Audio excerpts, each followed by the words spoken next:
I am now going to give the floor to Courtney because her team is in the World Series. You're going to game one, correct? Gang. Yeah, you're going to game one. The floor is yours. Yeah. So we weren't even supposed to be here. I will be the first one to say that I was one of many doubters. But I get a pass, okay, because I have been watching this team since I was alive, okay? And they have hurt me many times. So sue me for maybe being a little cynical, being a skeptic, okay, about this team. This team swept Tampa. They weren't even supposed to get past Tampa. Everybody just kept talking about their powerful arms. You know, they got, okay, swept them. Then they got past Baltimore, swept them, took the Houston Astros, the big bad Astros, took them to 7. No, we didn't win a game at home. That's okay, because neither did they. Took them to 7, still won in 7. All right. And, you know, all this talk about, oh, well, the Rangers had to spend, you know, $500 million. Get your money up, broke boys. Get your money up. Also, couple that with the fact that the Rangers still had a payroll that was $12 billion less than the Astros. So what's the disconnect? Get your money up. Get your money up. I don't know what else to tell you. Get your bread up.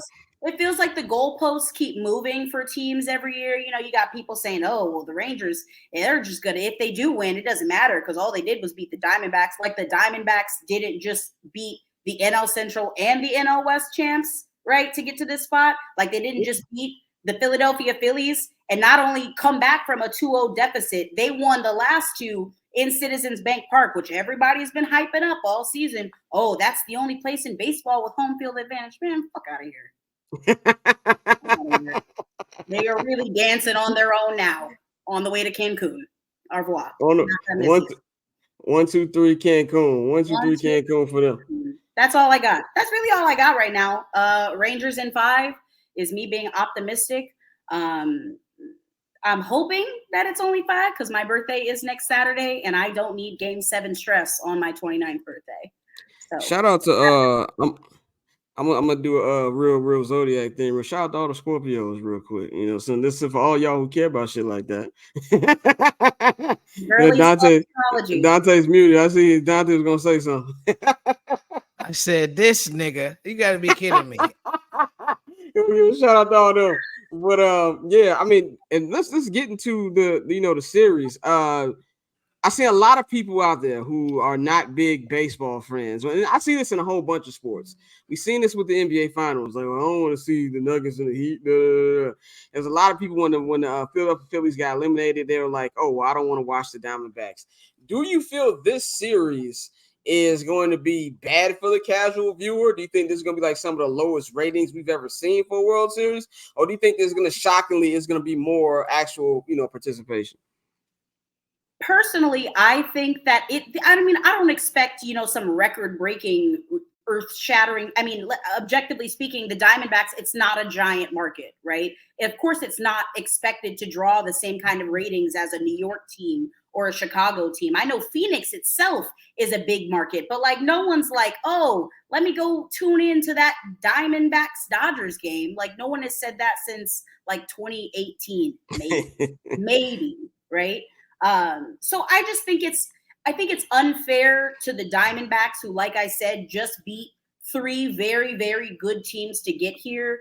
Don't rook them just because their payroll was under $70 million this year. Some real moneyball ass baseball, but hey, the format, the playoff format and the postseason format was set up in this way. And if you don't like it, then I don't know what to tell you. Beat them. That's really all it comes down to. Is it good for the casual fan? Why not? Who doesn't love an underdog story? Yeah, Dante, what you think about that? Yeah, no, I agree. I know we talk about the casual fan a lot, but I think the Dallas market is big enough to where the ratings will be okay. Still having that one Texas team in there. But it's one of those things where we talk about this in every sport where people fall in love too much with narratives and big markets and all that other shit where you should really just be appreciating the baseball. You have a clash of philosophies here. You have, like you said, one of the lowest payrolls in baseball and then one of the highest payrolls in baseball. You have a team in the Rangers who I think was second overall in home runs. You have a team in the Diamondbacks who led all teams in stolen bases. So, you got a team that's built on speed and defense versus a power team that spent the bread that we always talk about teams doing. And so for me, I'm excited about it. You got, Corey Seager and Marcus Semien, who hasn't been on shit, but we'll talk about that later. But one of the best middle infields in baseball, going to the World Series. And the Rangers are a team that, this is their first time in Courtney, when was the last time they went to the World Series? 2011. 2011. So we always talk. Don't ask me how I know. Game 6. Yeah. Game 6. David Freese, that walk-off home run in the bottom of, and we'll see you tomorrow night is burned in the back of my freaking brain. That was sick. I need a palate cleanser. Me and Joe Buck still got me. Right, because the way he called the home run, that's why you got me. Correct. To this day, I was 16 and I went to bed and I cried. No joke. Like, that Stewie gift. Oh, guess I should get some sleep. Yeah. Yeah. I feel I was definitely 22, 2023. Yeah, I know. I remember that. That was ugly. That was ugly. That was ugly. I mean, I think with I think that's one thing the playoffs is missing right now is Joe Buck, and his calls make you want to jump off a building. Like everybody talks about Mike Breen's bang, but when Joe Buck does the it's going back, gone, and like you think there's hope that the ball might drop. Like that's the kind of thing we've been missing from this postseason. I don't need that. Actually. No, that was the first thing I thought about. Gee, when Garcia's home run, like how Joe Buck would have called this? Like, he'd have went crazy. Joe is one of those guys, man. Like as much as people hate Joe Buck, but like you gotta admit, bro. I don't get it. And when it comes to baseball, I really don't get it. Like baseball, like the moments that he's called, he talented. It's just that his voice is etched into my brain permanently because of the times in which he did make these calls that hurt me. David Freese, I'm a Dodgers fan too. Y'all know that. David Freese joined the Dodgers, and it took me like a long time, 8 months to forgive him. Yeah, and you know who me and Scott can compare this to, just to get on the same plane as you. With your man holding on to his knee and down, Kevin Harlan. I'll never forgive him for that. Like that's one of those moments when D Rose went down and he didn't do nothing wrong. But you'll never forget that. You'll never forget that moment. There's a couple calls like you got. We just named Joe Buck. There's Mike Breen. Bang! That bang when Carmelo hit that Easter 3-point. Nigga, my Easter was ruined. Yeah, my Easter was. My grandmother was like, "Why you don't want to eat?" I'm like, "You not to see what Carmelo did." I'm not hungry no more. Yeah, I'm not hungry no more. I had to see double all bang? the New Yorkers. Man. The double bang. Oh my God. Or honestly, I think that probably ruined me on basketball for a while because I can't take that kind of bang. Like no, the shotgun blast. No, the Kevin Harlan has an underrated one. We're like, and the lead is double digits. Like that make you really sick too. that would make you sick too. Let me put this shit on mute, man. But as far as like the casual thing, to me, I'm gonna say fuck casuals, and I say that with anything, not just with sports. And I'm somebody where if I'm invested in anything, whether it's sports or movie or music, I want to know everything about it. So I don't 100% understand casuals. And let's be real, it's the MLB. Casual people probably weren't gonna watch that goddamn series any motherfucking way. Let's be 100% real about it. They would have probably watched a couple games. Maybe if there was like a game 1, maybe if there was a game 7, they might watch, but I don't think that matters at all right now. I think these are two teams that have two really good stories, two teams who found a way to rebuild to get themselves back up here. I mean, you look at the Arizona Diamondbacks. I didn't expect them to be in. They were just my quote-unquote league pass team that I've been watching because Mikey told us early in the year, you need to check the Diamondbacks out. There's no way I expected them to make it to the actual World Series. This is a team that haven't made a World Series since 2001. We all remember that legendary 2001 World Series between them and the New York Yankees. It was freshly after 9/11. It kind of felt like the Yankees had that mojo going because people forget about that Yankee team. They really slumped their way into that 2001 postseason. 9/11 happened, and it's like they really put the city on their back, and it just didn't matter against the Arizona Diamondbacks. That's the first time ever in my life I've seen Mariano Rivera fold in a clutch situation. And so that, to me, was that's the last time we seen them. It's been 22 years. Now they're back. You just named everything that happened in 2011 World Series with the Rangers. Now they're back. And the one thing that I do like is, you've got the way that the Diamondbacks have built up, like through the draft, through trades and like that. But you also got the Rangers who have gone out there and they've spent money as well as drafted and made the right trades. So I kind of feel like it's two philosophies going head to head. And if you're a fan of baseball, I think you're going to love this series. Now, I don't really think that I would be worrying about the casuals so much, but that's just me. Correct. Thank you. Facts. I agree. Let's talk about. Go ahead. I'm sorry. Yeah, no. I just don't like the narrative that all the Rangers did was spend money to get to where they got. That was some good front officing. 100%. Something that me and Dante know nothing about as Chicago White Sox. I'm a Atlanta Braves fan. What are you talking about? I know all about it. Them niggas went outside too. Lost, not me. They lost. But I mean, we talking about front offices. I didn't see a good one, brother. Okay, that's true. There's no. I'm gonna go further. There's not one good front office in Chicago. Period. I agree with that. I could have drafted Connor Bedard, nigga. It don't take a fucking rocket scientist. Yeah. To Sidney Crosby fall in your lap. It's like, come on, bro. Yeah, like, come on, dog. The nigga, an agent went to his mama when he was 7 years old. Like, Ray Charles can see that shit. So I'm not giving the Blackhawks anything for that. But let's talk about like X factors coming into this series. Like, what do you think will be like the X factor for both of these teams to actually win this series? Court, you want to kick it off? I mean, beyond the pitching, which tonight especially is kind of like a feel it out kind of game for me because Nate Eovaldi is, I'm sorry, Nathan. He doesn't like being called Nate. He is coming off of Big Nathan. Big game Nate, but like he doesn't like being called Nate. He likes to be called Nathan. Anyhow, he is coming off 4 days rest, whereas Zach Gallen did get 5 days rest. And for a guy in Eovaldi who was coming off an injury, it might make a difference. Maybe if like you're a sports bettor and into things like that, all those little subtle nuances that kind of build on top of each other. For someone like this who has kind of been battle tested and battle born through playoffs, I'm a Dodger fan, so I definitely remember the 2018 World Series where that man threw 9 shutout innings of baseball in that 18-inning game, the longest baseball game in World Series history. I remember that, and I know that was a few years ago, but I still think that he's more than capable of delivering in the moment. And would I be shocked if the Rangers dropped this game? Not necessarily, but I think the offense could step up. I think the X factor, though, again, beyond pitching, is the catcher spot for both teams.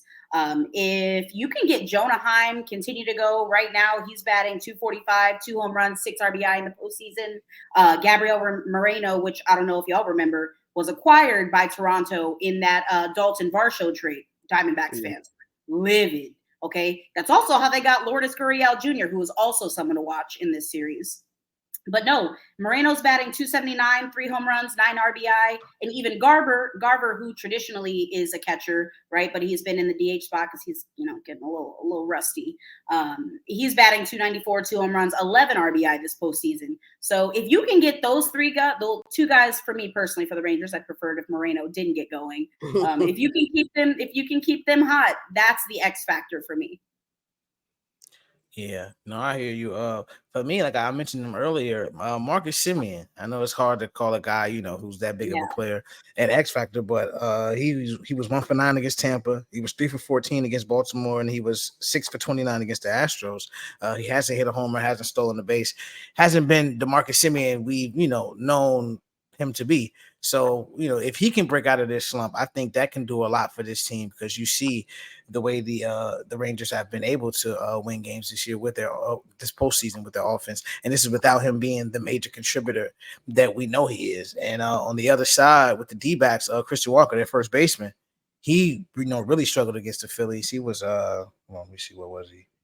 Not good. He was 2 for 22. So, he was not good. Didn't hit a homer. He hit a homer against the Dodgers, but that power that he has given to that lineup, we haven't seen it. And so, if he can be that boost with Marte and everybody else in that lineup, Tommy Pham is a really streaky guy.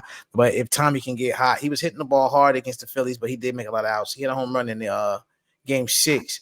But if he can get hot, I think this is going to be a surprisingly good series. Like we say, sneaky good. This is going to be a series that we look back on and be like, yo, this was some really good baseball that we saw. I agree. Yeah, I think that it's to me it can go either way. I think this could be a very quick series for the Rangers, and I think this could be something that could get drawn out more, and that's something that the Rangers don't want. My X factor is actually Zach Gallen because he did not have a good NLCS.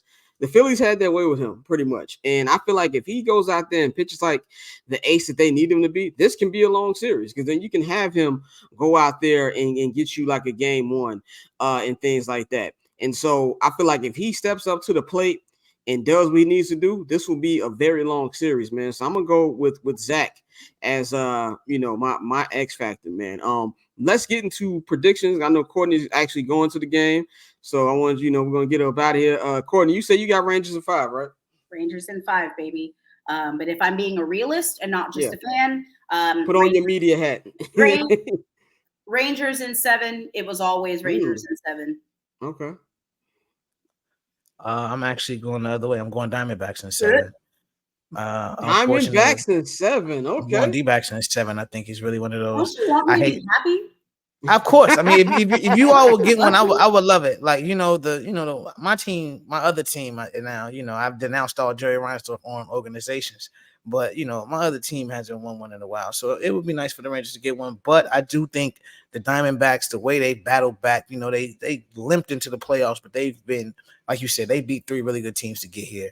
And I think at the end of the day, with the pitching they have, with the streaky offense, this is going 7, folks. Like this is gonna go 7, and I'm going D-backs in 7. I am gonna go with the Texas Rangers. I'm going with the Rangers in 6. I think that Zach Gallen will bounce back. I think he will be the X factor.